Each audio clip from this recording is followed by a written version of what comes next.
අයිබෝවන් මම තේජා වික්‍රමසිංහ. අද පාසල් දරුවන් වෙනුවෙන් ටෙන්සස් 12ම කෙටියෙන් පැහැදිලි කරන්න මම බලාපොරොත්තු වෙනවා. විභාගවලට මුහුණ දෙන්න දරුවන්ට ඉතාමත් ප්‍රයෝජනවත් වෙයි කියලා මා බලාපොරොත්තු වෙනවා. අපි බලමු මුලින්ම verb tenses. verb කියන්නේ ක්‍රියාපදවලට. tenses ගොඩනගන්නේ මෙන්න මේ verb එකේ කාලරාමු අනුවයි. ඒ කියන්නේ අපට ප්‍රධාන වශයෙන් කොටස් 3කට බෙදා වෙන් කරන්න පුළුවන්. අතීතයේ සිද්ධ වෙච්ච ක්‍රියා past tense විදිහටත් වර්තමානයේ සිදුවෙන ක්‍රියාවන් present tense විදිහටත් අනාගතයේ සිදුවෙන ක්‍රියා future tense විදිහටත් බෙදා දක්වන්න පුළුවන්. අපි දැන් බලමු past tense මගින් verb එකේ කාර්යය සිදු වී ඇති බවට ප්‍රකාශ කිරීමටත් ඒ කියන්නේ අතීතයේ සිද්ධ වෙච්ච ක්‍රියාවක් විස්තර කිරීමටත් present tense මගින් යම්කිසි කාර්යයක් මේ මොහොතේ සිදුවන ක්‍රියාවක් ප්‍රකාශ කිරීමටත් future tense මගින් ඉදිරියේ සිදුවන කටයුත්තක් ප්‍රකාශ කිරීමටත් අපි යොදනවා. නැවතත් මෙසේ වෙන් කරන ලද tenses නැවතත් අපි අනු කොටස් වලට බෙදනවා. මොනවද මේ අනු කොටස්? simple tense, continuous tense, perfect tense, perfect continuous tense කියලා. දැන් බලමු අපි past simple, past continuous, past perfect, past perfect continuous tense යනවා. මේ ආකාරයේ සියල්ලම 12කට බෙදා වෙන් කරලා දක්වන්න පුළුවන්. අපි බලමු පහත වගුව. මේ සියල්ල පැහැදිලිව පෙන්වා දෙනවා. ඒකෙම අපි බලමු නැවතත් present simple, present continuous, present perfect, present perfect continuous tense. ආයමත් බලනකොට future simple, future continuous, future perfect, future perfect continuous යන ආකාරي අපට වගුවෙන් පැහැදිලිව බලා ගන්න පුළුවන්. ඒ වගේම අනිත් වගුණුත් ක්‍රියාපද යෙදෙන ආකාරයත් පැහැදිලිව බලා ගන්න පුළුවන්. අපි බලමු පළවෙනි පාඩම past simple tense. සිදුවී ඇති ක්‍රියාවක් විස්තර කිරීමට භාවිතා කරනවා. අපි බලමු example I ran to school today. ඒ කියන්නේ මම අද ඉස්කෝලේට දුවලා ගියා. He arrived late to work today. ඔහු අද වැඩට පරක්කු වී පැමිණි. I ate my lunch with a friend. මම මගේ දවල් ආහාරය යාළුවෙක් සමග කෑවෙමි. අපි බලමු ස්ට්‍රක්චර් එක. ඉස්සෙල්ලම subject. ඒකට නැවතත් එකතු කරනවා V2. V2 කියන්නේ මොකක්ද? verb in past simple. අපි උදාහරණයක් අරන් බලමු. පළවෙනි උදාහරණය I ran to school. ඒකේ I කියන්නේ subject එක. එතකොට ran කියන්නේ V2. simple past tense. එතකොට අපි බලමු දැන් මේ ran කියන එකේ V1 ෆෝම් එක මොකක්ද කියලා. run. ඊට පස්සේ V2 කියන්නේ මොකක්ද? ran. ඊට පස්සේ V3 කියන්නේ මොකක්ද? past participle. අපි ගන්න මේ V2 කියන simple past tense එකයි මෙතෙන්ද ගන්න. ඊළඟ උදාහරණය බලමු. I ate my lunch. I කියන්නේ මොකක්ද? උක්තය. ඒ කියන්නේ subject එක කියන්නේ I. ඒකේ ate කියලා අපි V2 form එක යොදනවා. අපි දැන් බලමු verbs ගැන පැහැදිලි කිරීමක් කරමු. මෙහි verbs past form එකෙන් යෙදෙන විට regular හා irregular ලෙස අපට පෙන්වන්න පුළුවන්. අපි බලමු මේ මොනවද regular form කියන්නේ? අපි past simple සහ past participle එකෙන් අපි මේ baked කියන වචනය තේරුම් ගන්න බලමු. past simple වලදීත් baked, past participle වලදීත් baked කියලා එන්නේ. ඒ කියන්නේ අවසානයේ මොකද්ද බලමු? අවසානයේ ed කියන අකුරු වලින් තමයි අවසානය වෙන්නේ. regular verb වලදී ed හෝ d වලින් අවසන් වෙනවා. irregular verb වලදී ed හෝ d වලින් අවසන් නොවන වෙනත් ක්‍රියා වලට තමයි අපි irregular verbs කියලා කියන්නේ. එතකොට ගොඩක්ම ළමයි කරන වරදක් තමයි ඕනම verb එකක් අවසානයේදී ed දැම්මොත් ඒක අතීත කාලයට හරවන්න පුළුවන් කියලා හිතන්න. ඒක හරි. නමුත් එය අදාළ වන්නේ රෙගියුලර් වලට විතරයි. රෙගියුලර් verb වලදී තමයි ed හෝ d වලින් අවසන් වෙන්නේ. irregular verbs වලදී ed හෝ d යොදන්නේ නැහැ. අපි ඊළඟට බලමු මෙන්න මේ V1 V2 V3 කියන්නේ මොකක්ද කියලා. V1 කියන්නේ present form. ඒ කියන්නේ base form. මේව හොඳට මතක තියාගන්න ඕනේ. V2 කියන්නේ past simple. එතකොට V3 කියන්නේ past participle. අපි බලමු මෙන්න මේ වචනේ අරගෙන. run. ඒකේ V1 මොකක්ද? V1 කියලා යොදන්නේ run. එතකොට V2 වලට යෙදෙන්නේ ran. නැවතත් V3 වලට යෙදෙන්නේ past participle.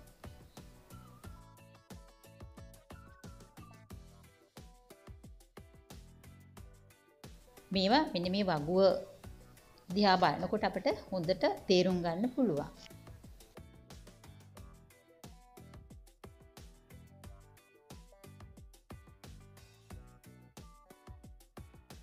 අපි බලමු දෙවනි පාඩම මොකක්ද කියලා.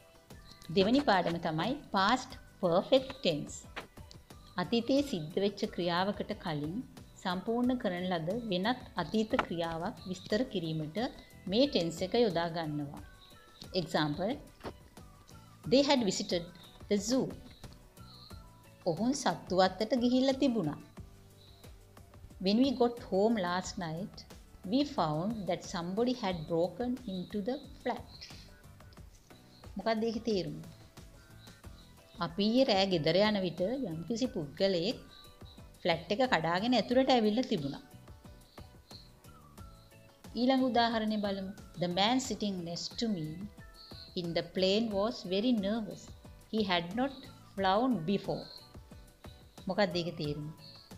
මා ළඟ වාඩි වී සිටින කෙනා ගොඩක්ම බයෙන් තැතිගැන්මෙන් හිටියේ. එයා මීට කලින් පියාසර කරලා තිබුණේ නැහැ. අපි බලමු දැන් මේවයි ස්ට්‍රක්චර් එක මොකක්ද කියලා. සබ්ජෙක්ට් එක. ඒකට එකතු කරනවා had. නැවතත් එකතු කරනවා V3. ඒ කියන්නේ verb in past participle. අපි දැන් බලමු උදාහරණයක් අරන්. They had visited the zoo. Subject එකට එන්නේ they. එතකොට අපි add කරනවා had. අපි නැවතත් add කරනවා past participle. ඒ කියන්නේ visited කියන form එක.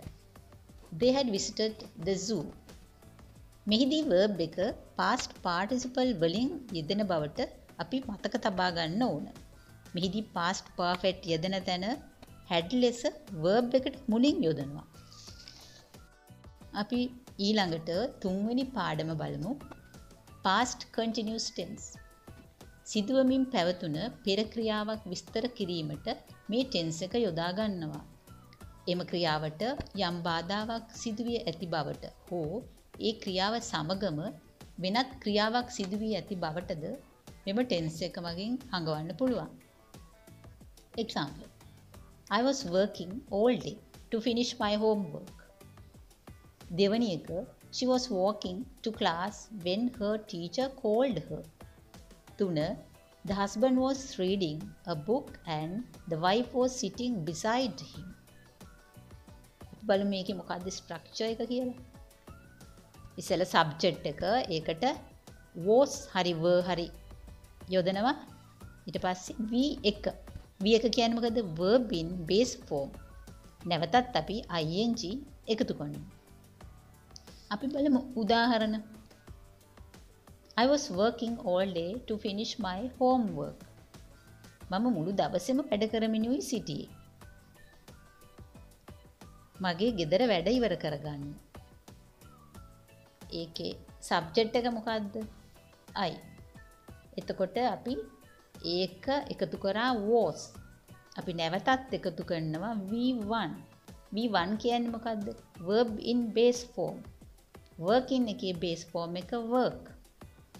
එයට ing එකතු කරනවා. අන්න එහෙම තමයි past continuous tense හැදෙන්නේ. අපි දෙවනි උදාහරණය බලමු. She was walking to class when her teacher called her. ඇයගේ ටීචර් කතා කරන විට ඇය ඇවිදිමිනුයි සිටියේ. මේකේ සබ්ජෙක්ට් එක මොකද්ද? she. ඒක යෙදෙනවා was. ඊට පස්සේ verb in base form walk. ඊට නැවතත් එකතු කරනවා ing form එක. අන්නේ විදිහටයි මේ වාක්‍ය හැදෙන්නේ. She was walking to class when her teacher called her. හරි, ඊළඟ අපේ පාඩම past perfect continuous tense. අතීතයේ සිදුවෙමින් පැවතුණු ක්‍රියාවක් වෙනත් ක්‍රියාවක් දක්වා හෝ අතීත කාලයක් දක්වා පවත්වාගෙන ගිය බවට ප්‍රකාශ කිරීමට මේ tense එක යොදා ගන්නවා. Example: I was very tired when I arrived home. ඒ කියන්නේ මම ගෙදර යන වෙලාවේ හරිම මහන්සි. මුළු දවසේම මම වැඩ කරලායි තිබුණේ. I had been working hard all day. දෙවනි උදාහරණේ It had been raining all night so I couldn't drive home. රෑ පුරාවටම වැහැලා තිබිලා තියෙන්නේ. ඒ නිසා මට රිය පැදවීමට නොහැකි වුණා. තුන්වෙනි උදාහරණය We had been playing so long when our friend Upul arrived. ඒක තේරුම උපුල් එන විට අපි බොහෝ වෙලා සෙල්ලම් කරමින් ඉඳලා තිබුණේ. අපි බලමු දැන් මේ past perfect continuous tense වල structure එක එන්නේ කොහොමද කියලා. ඉතින්ම subject එකට had been එකතු කරනවා. ඊට පස්සේ V1. ඒ කියන්නේ verb in base form එකතු කරනවා. පසුව ing form එක එකතු කරනවා. දැන් අපි බලමු මෙන්න මේ උදාහරණය I was very tired when I arrived home. ඒකෙදි අපි subject එක මොකද්ද? I. එතකොට I ගාවට had been යොදනවා. නැවතත් ඒකට අපි එකතු කරනවා verb in base form. ඒ කියන්නේ මොකද්ද?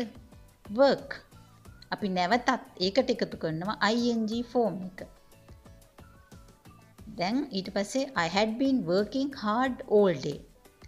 ස්ට්‍රක්චර් එක අනුව අපිට එම උදාහරණය පෙන්වන්න පුළුවන්. අපි බලමු තුන්වෙනි උදාහරණය. We had been playing so long when our friend Upul arrived. Subject එක we. ඒකට අපි එකතු කරනවා had been. අපි නැවතත් එකතු කරනවා playing කියන එක කොහොමද? V1. ඒ කියන්නේ verb in base form. play ඒකට අපි එකතු කරනවා ing form එක. එහෙම එකතු කළා තමයි අපි හැදෙන්නේ We had been playing so long when our friend Upul arrived. ඊළඟ පාඩම බලමු present simple tense. present simple tense කියන්නේ වර්තමාන සිදුවෙන කිසියම් ක්‍රියාවක් පුරුද්දක් හෝ පොදුවේ සත්‍ය කරුණක් විස්තර කිරීමට මේ tense එක යොදා ගන්නවා. Example: I go to school. She goes to school. They go to school. Structure එක අපි බලමු.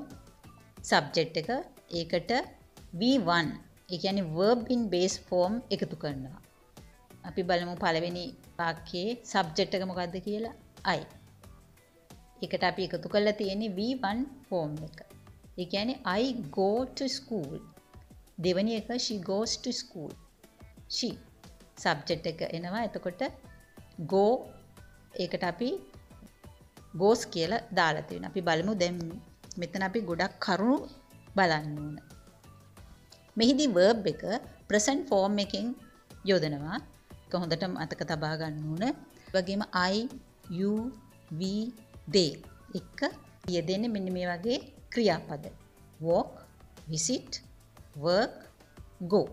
ඒ කියන්නේ එම ක්‍රියාපදවල s වලින් අවසන් වෙන්නේ නැහැ. දැන් අපි බලමු කොහොමද he, she, it ඒවයි ක්‍රියාපද කොහොමද කියලා.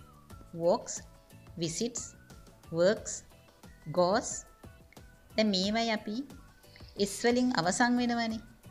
එතෙන්දී අපි බලමු verb එක දිහා බලන්න ඒවට s එකතු වෙනවා. අපි බලමු දැන් spelling rules. In here, for third person singular subjects like he, she, it, Upul, with most verbs we add s at the end. මොකද්ද බලමු අපි මේකේ තේරුම. ප්‍රථම පුරුෂ අපි ඉගෙනගෙන තියෙනවනේ. ප්‍රථම පුරුෂවල ඒක වචනවලදී බොහෝ දුරට අපි ක්‍රියාවේ අවසානයේට s එකතු කරනවා. උදාහරණ live lives, sit sits. In first person singular subjects like I and first person plural subjects like we, second person plural you, third person plural like they, වගේම commonly plural subjects like people, we don't add s at the end. අපි බලමු මොකද්ද මේවයි තේරුම් කියලා.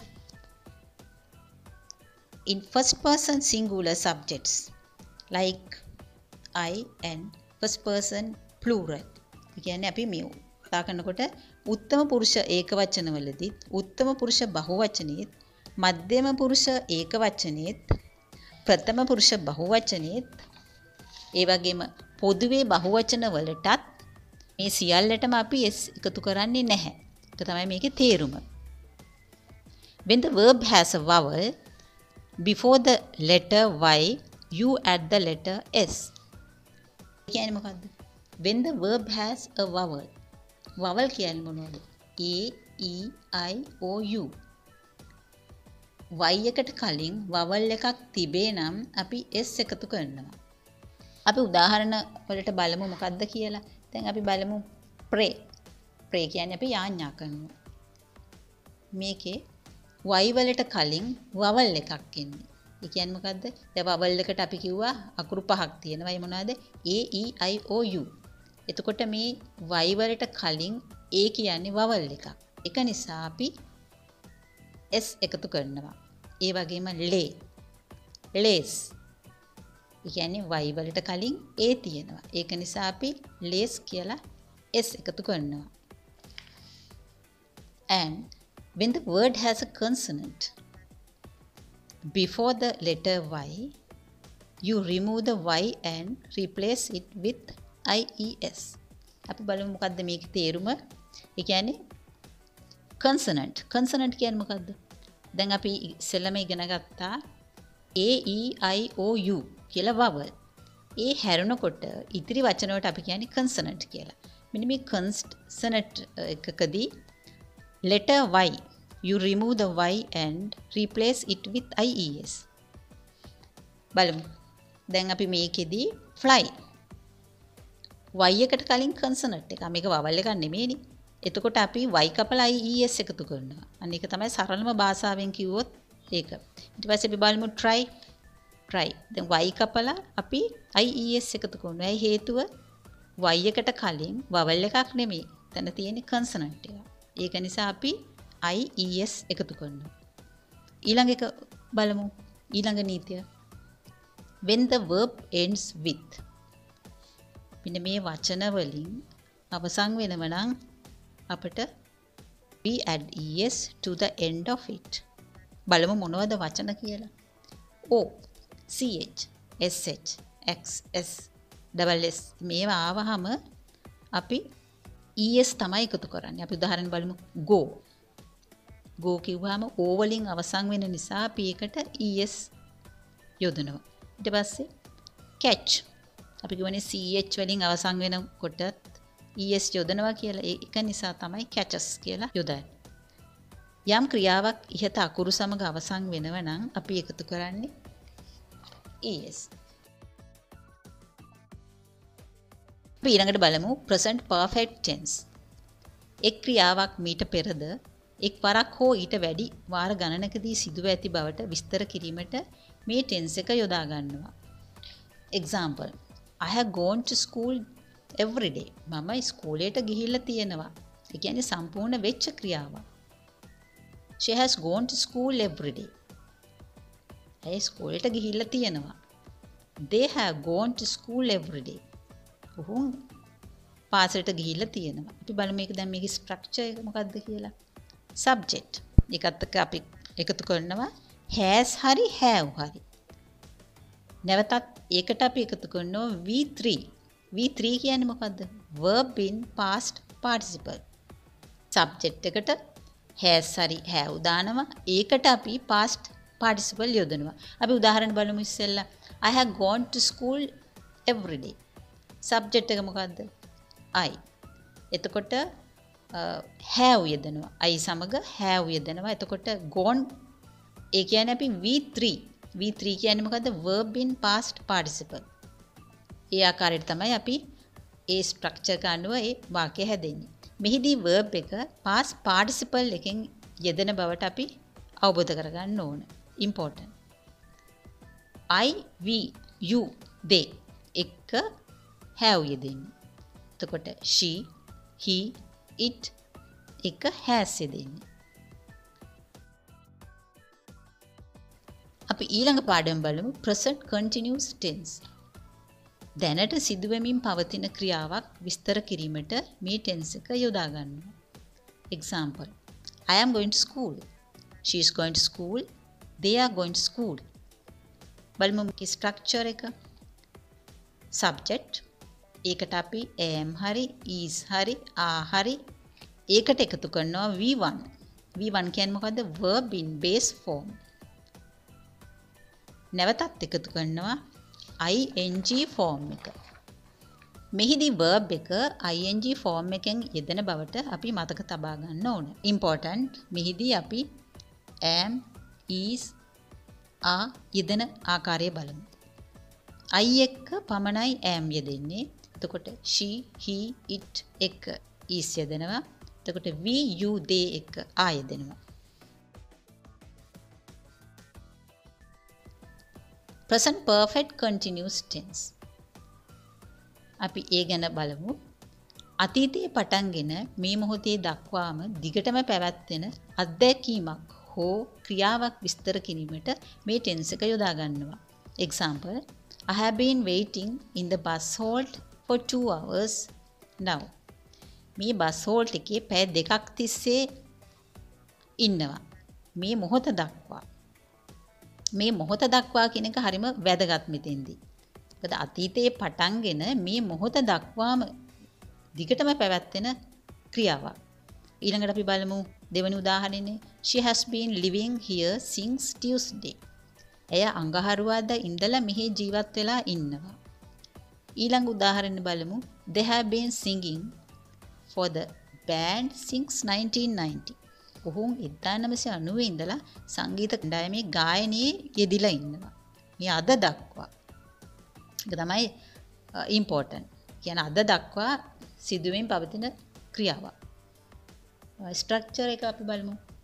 subject එක ඒකට අපි have has එකතු කරනවා. ඊට පස්සේ been කියන එක විශේෂම පදයක්. ඊට පස්සේ ඒකට නැවතත් v1. කියන්නේ මොකද්ද? verb in base form. නැවතත් අපි එකතු කරනවා ing. මේක මේ ෆෝමියුලා එක හොඳට මතක තියාගන්න. මෙහිදී verb එක ing form එකෙන් යොදන බව අපි මතක තබා ගන්න ඕන. මෙහිදී present perfect continuous යෙදෙන තැන have been, has been ලෙස verb එකට මුලින් යොදන බවත් මතක තබා ගන්න ඕන. I, we, you, they ඒ සමග have යෙදෙනවා. she, he, it සමග has යොදනවා. ඊළඟ tense එක තමයි අපි future simple tense. තවමත් සිදු නොවූ ක්‍රියාවක් විස්තර කිරීමට මේ tense එක යොදා ගන්නවා. මෙය ආකාර 3කින් විස්තර කරන්න පුළුවන්. අපි බලමු මොනවද මේ ආකාර. පළවෙනි ක්‍රමය subject එකට am, is, are නැවතත් අපි ඒකට එකතු කරනවා going to කියලා verb එකක්. example එකක් අපි බලමු. පළවෙනි example එක බලමු. I am going to the beach. They are going to buy some books. බලමු මේකේ structure එක subject I. එතකොට මෙතෙන්දී I am going to the beach. මම beach එකට යන්නෙමි. එතකොට අපි තවමත් සිදු නොවූ ක්‍රියාවක් විස්තර කරන්න මෙන්න මේ going to කියන පදයක් අපි මෙතනදී යොදාගෙන තියෙනවා. අපි දෙවෙනි එක බලමු. subject am, is, are. ඒකට නැවතත් V1 ෆෝම් එක යොදනවා. ඒ කියන්නේ බේස් ෆෝම් එක. ඒකට නැවතත් ing ෆෝම් එක යොදනවා. බලමු අපි එක්සැම්පල් මොනවද කියලා. We are having noodles for dinner tonight. අද රැට අපි නූඩ්ලස් කන්නයි යන්නේ. දෙවෙනි එක්සැම්පල් එක බලමු. I am leaving the country next year. එතකොට ඊළඟ ස්ට්‍රක්චර් එක තුන බලමු. subject ඒකට අපි will හරි shall හරි එකතු කරනවා. ඊළඟට V1 verb in base form. අපි බලමු මේකට උදාහරණයක්. They will release the film on Friday. ඔවුන් සිකුරාදා වන විට ෆිල්ම් එක රිලීස් කරાવી. අපි බලමු මේකේ සබ්ජෙක්ට් එක මොකක්ද කියලා. they.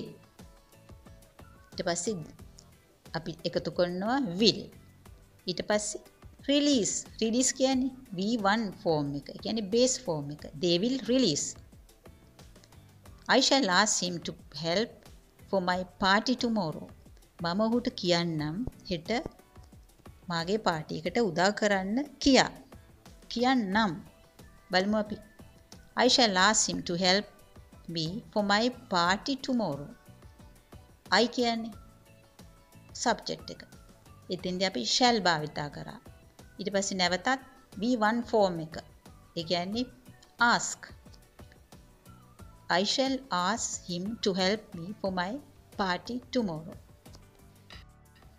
අපි බලමු ඊළඟ tense එක. future perfect tense. ඒකේ තේරුම නිශ්චිත කාලයකට පෙර යම් ක්‍රියාවක් අවසන් කිරීම හැඟවීමට මේ tense එක යොදා ගන්නවා. උදාහරණ I will have gone to school by tomorrow. මම හෙට උදේ වන විට පාසලට ගිහිල්ලා තියෙවි. කියන්නේ නිශ්චිත කාලයකට පෙර යම් ක්‍රියාවක් අවසන් කිරීමට හැඟවීමට මේ tense එක යොදා ගන්නවා. මම හෙට උදේ වන විට පාසලට ගිහිල්ලා තියෙවි. කියන්නේ කාලයක් අපි හැඟෙව්වා. මොකද්ද? tomorrow morning. හෙට උදේ. දෙවෙනි උදාහරණය she will have joined as a student for 2 years by the end of this year. මේ අවුරුද්ද අවසානයේ වෙන විට ඇය ස්ටුඩන්ට් කෙනෙක් විදිහට ජොයින් වෙලා සිටීවි. ඒ කියන්නේ මේ අවුරුද්දේ අවසානයේදී ඇය ජොයින්ට් වෙලා සිටීවි ස්ටුඩන්ට් කෙනෙක් විදිහට. බලමු අපි ස්ට්‍රක්චර් එක මොකක්ද කියලා මෙහි. සබ්ජෙක්ට් එක. ඒකට will have එකතු කරනවා. ඊළඟට අපි එකතු කරන්නේ V3. ඒ කියන්නේ මොකද්ද? verb in past participle. අපි බලමු එක උදාහරණයක්. I will have gone to school by tomorrow. මම subject එක. ඒකට එකතු කරන will have. I will have gone to school. gone කියන්නේ මොකද්ද? V3. ඒ කියන්නේ past participle. අපි සරලව කියනකොට කොහොමද කියන්නේ? go කියන්නේ present ඒ ක්‍රියාවක්. ඒකේ past tense එක මොකද්ද? went. ඊට පස්සේ past participle එක මොකද්ද? gone. එතකොට මේ අවස්ථාවේදී අපි පාවිච්චි කරේ gone කියන V3 verb එක. I will have gone to school by tomorrow. මම හෙට උදේ වෙන විට පාසලට ගිහිල්ලා තියෙවි. මෙහිදී verb එක past participle එකෙන් යෙදෙන බවට අපි හොඳින් මතක තබා ගන්න ඕන. මෙහිදී future perfect යෙදෙන තැන will have ලෙස verb එකට මුලින් යොදන බවට අපි අවබෝධ කරගන්නත් ඕන. ඊළඟ පාඩම future continuous tense. ඉදිරියේදී සිදුවෙන්නට නියමිත ක්‍රියාවක් හා එම ක්‍රියාව අනාගතයේ නිශ්චිත කාලයක් දක්වා සිදුවීම් පවතින බවට විස්තර කිරීමට මේ tense එක යොදා ගන්නවා. බලමු උදාහරණ. I will be going to school tomorrow. She will be going to school at 7 a.m. They will be going to school next Monday. Structure. Subject එකට අපි එකතු කරනවා will be. නැවතත් අපි එකතු කරනවා V1. ඒ කියන්නේ verb in base form නැවතත් අපි එකතු කරනවා ing. අපි උදාහරණයක් දිහට බලමු. I will be going to school tomorrow. I subject. ඊට පස්සේ අපි එකට එකතු කරනවා will be. දැන් අපි බලමු ඊට පස්සේ going කියලා හැදුණු හැටි. verb in base form. මොකද්ද going කියන එකේ base form එක go. අපි එකට නැවතත් ing form එක එකතු කරලා ඒ sentence එක හදනවා. මෙහිදී verb එක ing form එකෙන් යෙදෙන බවට අපි මතක තබා ගන්න ඕන කරුණ. මෙහිදී future continuous tense යෙදෙන තැන will be ලෙස verb එකට මුලින් යොදන බවටත් අපි හොඳින් මතක තබා ගත යුතු කරුණ. ඊට පස්සේ අවසන් tense එක future perfect continuous tense. අපි බලමු මේකේ තේරුම මොකක්ද කියලා. අනාගතයේ නිශ්චිත කාලයක් දක්වාම යම් ක්‍රියාවක් සිදුවමින් පවතී බවට විස්තර කිරීමට මේ tense එක යොදා ගන්නවා. පළවෙනි example එක බලමු. By noon he will have been teaching him English for 3 hours. මොකද්ද මේකේ තේරුම? ඔහු උගන්වමින් ඉඳලා තියේවි පැය 3ක්. කියන්නේ අපි නිශ්චිත කාලයකුත් හැඟෙව්වා එතන. By noon he will have been teaching him English for 3 hours. ඉඳලා තියේවි පැය 3ක්. දෙවෙනි උදාහරණය බලමු. We will have been tired from playing for 3 hours. අපි මහන්සි වෙලා තියේවි පැය 3ක කාලයක් සෙල්ලම් කිරීමෙන්. ඊට පස්සේ අපි අනිත් උදාහරණය බලමු. I will have been watching TV for 2 hours when she arrives home. ඇය එන විට මම TV එක පැය 2ක් පුරාවට බලලා තියෙවි. අපි දැන් බලමු මේකේ ස්ට්‍රක්චර් එක. ඉස්සෙල්ලම subject එක ඒකට අපි එකතු කරනවා will have been. been කියන එක අපි අමතක කරන්න හොඳ නැහැ. මේ continuous එක නිතරම ඒ යන වචනයක්. ඊට පස්සේ අපි ඒකට එකතු කරනවා V1. ඒ කියන්නේ verb in base form. ඒකට නැවතත් ing form එක එකතු කරනවා. අපි දැන් බලමු මේ උදාහරණය.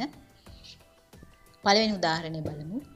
By noon he will have been teaching him English for 3 hours. Subject එක මොකද්ද? He. අපි ඒකට මොනවද එකතු කරන්න ඕන? Will have been කියන පදය එකතු කරන්න. නැවතත් අපි එකතු කරන්න ඕන V1. කියන්නේ verb in base form ඒකට ing form එකත් එකතු කරන්න ඕන. මේවා ඇවිල්ලා formula. මේවා හොඳින් මතක තබා ගන්න ඕන.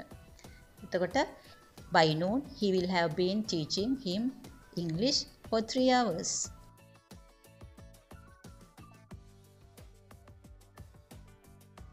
අපි දැන් අදට තිබෙන පාඩම මින් ඉවර කරනවා. අපි ඊළඟ පාඩමට preposition එකෙන් පාඩම් මාලාවක් ඉදිරිපත් කරන්න බලාපොරොත්තු වෙනවා. එතෙක් ඔබ සැමට තෙරුවන් සරණයි.